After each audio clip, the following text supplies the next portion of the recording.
Ya vimos la teoría de las percepciones de la Gestalt como parte de este espacio dentro del curso donde estamos tocando la perspectiva cognoscitiva.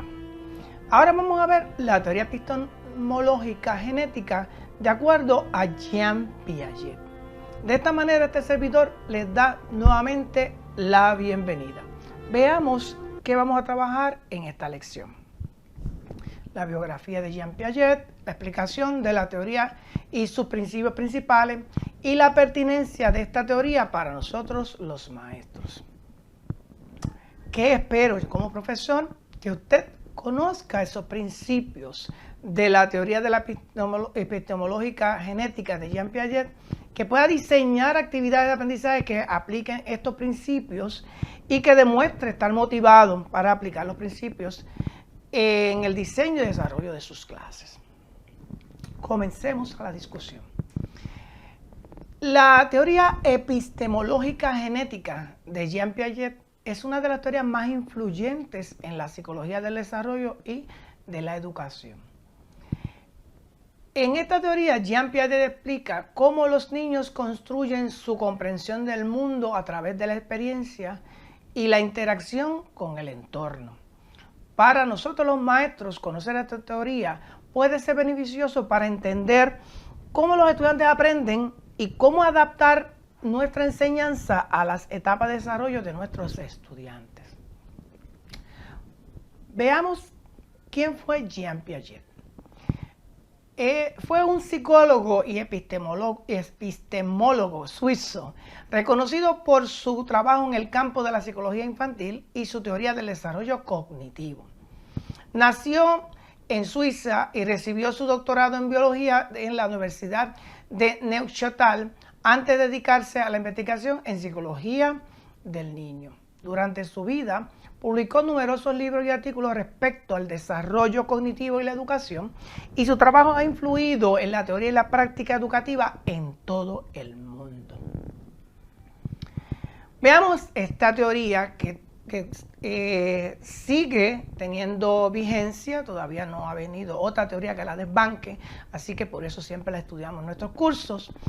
Es la teoría epistemológica genética de Jean Piaget, que se considera parte de la perspectiva cognoscitiva porque se centra en el proceso de la construcción del conocimiento por parte del individuo. Piaget se interesó en cómo los niños construyen su comprensión del mundo y cómo cambia esta comprensión a medida que ellos crecen y se desarrollan cognitivamente.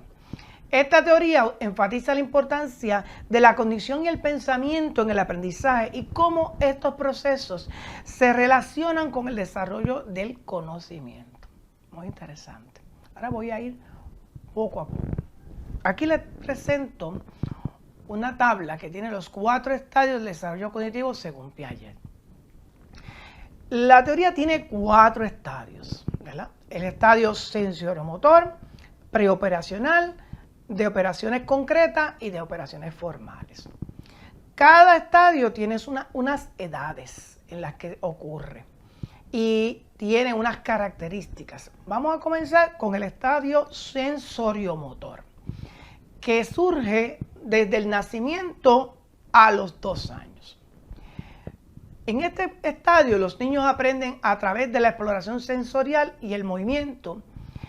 Se desarrolla la permanencia del objeto, la coordinación de la vista y el tacto y la imitación diferida. Voy a pasar porque para esto, para cada estadio también existe unas actividades sugeridas. En el sensoriomotor, que es el que estamos trabajando, pues se sugieren juegos que involucren los sentidos, como las texturas, los sonidos y los colores. También pueden manipular objetos y experimentar con ellos. Ahora nos movemos hacia el estadio o etapa preoperacional. Esta tiene paso desde los 2 hasta los 7 años de edad.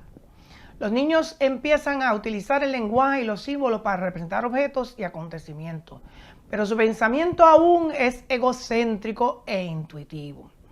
En este estadio se desarrolla el pensamiento simbólico, la función simbólica y la intuición. Aquí que el niño aprende, ¿verdad?, por medio del lenguaje, de los símbolos. El estadio anterior era por medio de los sentidos. Hay unas actividades sugeridas para el estadio preoperacional, que son juegos de roles para fomentar la imaginación y la creatividad, así como juegos de clasificación, ordenamiento para desarrollar habilidades de pensamiento lógico. Bien, vamos entonces ahora al tercer estadio. Estamos hablando en este caso del estadio de operaciones concretas, que surge o tiene paso desde los 7 años hasta los 12 años de edad. En este estadio de operaciones concretas, los niños empiezan a pensar de forma más lógica y sistemática, pero su pensamiento aún se limita a lo concreto y tangible. En este estadio se desarrolla la reversibilidad, la clasificación, la seriación y la conservación. Fíjense que aquí todavía el niño piensa de manera concreta, todavía no puede pensar de manera hipotética o abstracta. ¿Qué actividades se sugieren para operaciones concretas? Pues se sugieren actividades que involucren la resolución de problemas, la comprensión de relaciones lógicas y matemáticas, como juegos de adivinanza y rompecabezas. También pueden hacer actividades en grupo para fomentar la cooperación y la resolución de problemas. Esto es en la etapa de operaciones concretas, y recuerde que es de 7 a 12 años, pero cuando ya pasamos de 12 años en adelante, ya entramos en la última etapa, de acuerdo a Piaget. Me refiero a la de operaciones formales.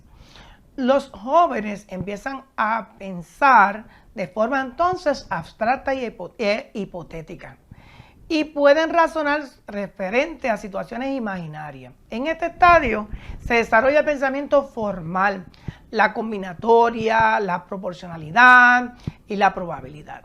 No así en los estadios anteriores. ¿Qué actividades se sugieren para el estadio de operaciones formales? Debates y discusiones referentes a temas complejos y abstractos como la política, la filosofía. También pueden hacer proyectos de investigación independiente y presentar sus hallazgos a la clase. Aquí les presenté los 4 estadios del desarrollo cognitivo según Jean Piaget. Pero hay que ampliar el asunto porque él tiene el concepto de equilibración y cómo se relaciona con el desarrollo cognitivo.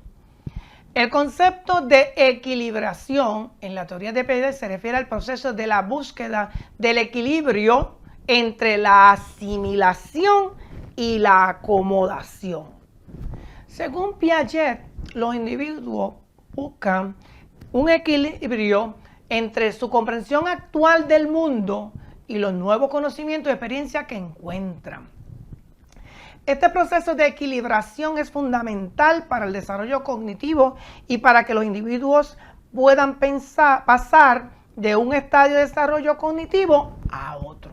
O sea que para pasar de un estado cognitivo, del sensoriomotor al preoperacional, o del preoperacional al operacional concreto, o del operacional concreto al operacional formal, debe darse el proceso de equilibración.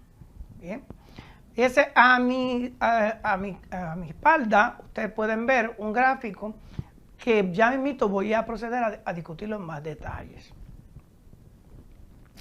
El proceso de equilibración implica una tensión entre la comprensión actual del mundo y los conocimientos nuevos, lo que lleva a la necesidad de reorganizar y modificar la comprensión existente. A través de la equilibración, los individuos pueden desarrollar un conocimiento más complejo y sofisticado del mundo que los rodea. Bien. La teoría epistemológica genética de Piaget destaca la importancia de los procesos de asimilación y acomodación en la construcción del conocimiento, ¿verdad? Todavía estamos en el asunto de la equilibración. La asimilación se refiere a la integración de nuevas experiencias en esquemas cognitivos existentes, nuevas experiencias en esquemas cognitivos existentes. O sea que ya había un esquema en la mente, ¿verdad? del individuo y ahora trae una experiencia nueva. Así que lo que hace es que la asimila. Mientras que la acomodación implica la modificación de esos esquemas para adaptarse a la nueva información.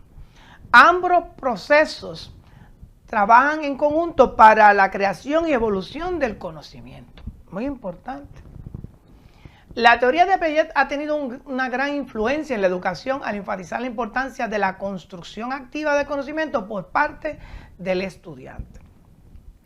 El enfoque educativo del constructivismo se basa en gran medida de las ideas de Piaget referente al desarrollo cognitivo y a la construcción de conocimiento, pero estamos todavía en la perspectiva cognoscitiva. En futuros módulos vamos a estar hablando de la perspectiva constructivista. Pero fíjense que este enfoque de Piaget dio paso al constructivismo. Los maestros podemos aplicar la teoría epistemológica genética de Piaget en el salón de clase al diseñar actividades y tareas que desafíen a los estudiantes a desarrollar su pensamiento crítico y su capacidad de resolución de problemas. También podemos utilizar la observación del comportamiento de los estudiantes para adaptar la enseñanza a sus necesidades y comprensión actual del mundo. Además, podemos fomentar la colaboración entre los estudiantes para ayudarlos a desarrollar la construcción de conocimiento en conjunto y desarrollar habilidades sociales y emocionales. Bueno, esta teoría ha tenido críticas. He investigado mucho en este asunto, sin embargo, pues todavía no ha sido desbancada, como le había mencionado al inicio. Entre las críticas y controversias más comunes que se han planteado a la teoría epistemológica genética de Piaget se encuentra la falta de consideración a aspectos culturales y sociales y emocionales en el desarrollo cognitivo, así como la sobreestimación de las capacidades cognitivas de los niños. Sin embargo, a pesar de esta crítica, la teoría sigue siendo una de las más influyentes en el campo de la psicología del desarrollo y en la educación. Bien. La teoría epistemológica genética de Piaget, que hemos discutido en esta lección, ha sido una de las más influyentes en el campo del desarrollo cognitivo y de la educación. Ha proporcionado una comprensión profunda de cómo los niños construyen el conocimiento a través de la asimilación, la acomodación y la equilibración.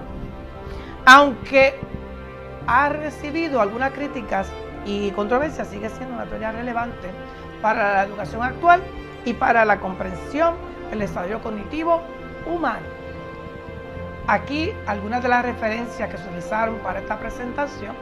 Les exhorto, como siempre, a indagar más, a profundizar más y pueden utilizar estas referencias y otras que están en la internet, que se agradece que estén allí de libre acceso, incluyendo los gráficos que se publican, porque esto nos ayuda a provocar la discusión de los temas en la sala de clase. Por supuesto, se respetan y se reconocen esos derechos de autoría que tienen las creaciones publicadas en la internet. Ahora les exhorto a que vayan a su actividad de avalúo de este tema. Mucho éxito.